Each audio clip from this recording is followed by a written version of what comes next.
நீங்க பாருங்க, இன்னைக்கு இந்தியாவுல வந்து உலக அளவுல இருக்கிற ஒரு பெரிய தலைவர் வாரணாசியில ஒரு இடத்துல பின்னடைவுன்ற வார்த்தையே வரக்கூடாதுல்ல. அது இல்ல இப்ப சார், அது முன்னணின்றது வேற சார், அது மாறிடுச்சு சார். பின்னடைவுன்ற ஒரு இதே வரக்கூடாது. அந்த நொடி வந்து தமிழ்நாடு ஃபுல்லா தெரிஞ்சிருச்சு. சரி. அதாவது எதுக்கு சொல்றேன்னா, உலகத்தில் இருக்கிற இந்தியாவை எனக்கு தெரிஞ்சு ஒரு இந்திய தேர்தலை வந்துங்க, உலகத்தில் இருக்கிற எல்லா நாடும் கிட்டத்தட்ட ஒரு 1000 கோடி பேர் என்ன நடக்குதுன்னு பாக்குற ஒரு தேர்தலா இது இருக்குது. சரி.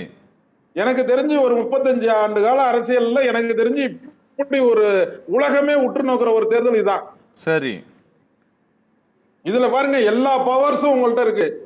இடி, அது இது எல்லாம், சிபிஐ என்னென்ன இருக்கணும் எல்லாம் இருந்தோம். என்ன உங்களோட ரிசல்ட்? 272 வேணும். எவ்வளவுல இருக்கீங்க? 90ல இருக்கீங்க. 290ல இன்னும் போக போக எவ்வளவு குறையுதுன்னு தெரியாது. இதுவே எவ்வளவு பெரிய இந்தியா கூட்டணிக்கு வெற்றி, அதை சொல்லுங்க. இன்றைக்கு இருக்கிற நிலவரம் எல்லா கருத்து கணிப்பையும் தூளாக்குற அளவுக்கு மக்கள் ஓட்டு போட்டிருக்காங்கல்ல. சரி சரி சரி சரி சரி, புரியுது.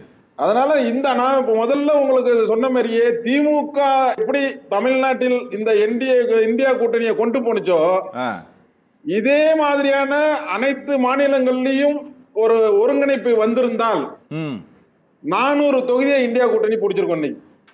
இதை நான் உங்களுக்கு பதிவு பண்ணிருக்கேன். நாம இருக்கா உங்களுக்கு? சில இடங்களில் இப்ப கேரளால எல்லாம் நம்ம கம்யூனிஸ்ட் அப்படியே எல்லாமே அடிச்சிருக்கலாம். இது மாதிரியான சில இதுல கொஞ்சம் முரண்பாடு, அந்த முரண்பாடை வந்து கொஞ்சம் விட்டு கொடுத்து போயிருந்தால் இன்றைக்கு வந்து தேர்தல் நிலைமை வேற மாதிரி இருந்தது. Okay okay okay okay okay okay sir, ஒரு பிஜேபி ஒரு பிம்பத்தை கட்டமைத்தார்கள் இல்ல, ஒரு பிம்பத்தை அவர்கள் கட்டமைத்தார்கள். நாங்க வந்து கிட்டத்தட்ட 25-20% மேல போயிடுவோம், 25% போயிடுவோம், 3ல இருந்து 5 இடம் வரை ஜெயிக்கிறதுக்கு வாய்ப்பு இருக்கு, ஒரு சில நேரம் 10 இடம்லாம் ஜெயிப்பேன்னு கூட எல்லாம் சொன்னாங்க. அந்த அந்த கணிப்புகள் எல்லாமே பொய்யா இருக்கு. அதுக்கு என்ன காரணம் சார்? என்னதான் கேக்குறீங்களா? உங்களை தான் கேக்குறேன். ஏன்னா சோசியல், நீங்க பிஜேபியில இருந்தால் தானே உங்களுக்கு தெரியாதது என்ன?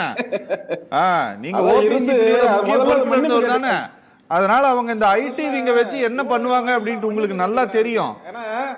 அவர்களுடைய வளர்ச்சிக்காக நான் டிவில பேசினேன்ல. ஆமா, அதுக்கு இந்த நேரத்துல மன்னிப்பு கேட்டுக்கிறேன். ஏற்கனவே கேட்டிருக்கேன், உங்களுக்கே தெரியும். சரி, அந்த கேளுங்க சார் மன்னிப்பு.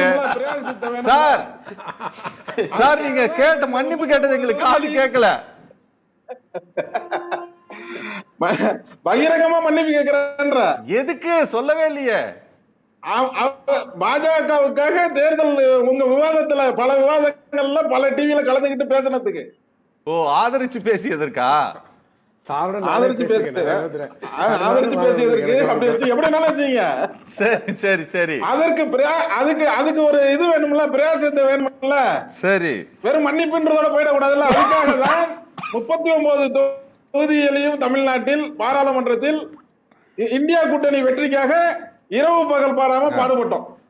சரி சரி சரி சரி, அதை ஏற்கனவே உங்களுக்கு தேர்தல் பிரச்சாரத்திலே நீங்க இருக்கும்போது பேட்டி கேட்டீங்க, உங்களுக்கு சொல்லியிருக்க, பதிவு பண்ணிருக்கேன். சரி சார், சரி சரி சரி, சரிங்க சார், பேசலாம் சார். நம்ம தமிழ்நாடு வந்து என்னை பொறுத்தவரை வருகின்ற இந்த பாராளுமன்றத்தினுடைய இதை வந்து தமிழ்நாட்டினுடைய தமிழர்கள் ஒரு இந்த ஆட்சியை நிர்ணயிக்கக்கூடிய ஒரு இடத்துல இருப்பாங்கன்னு நான் நினைக்கிறேன். ஓகே.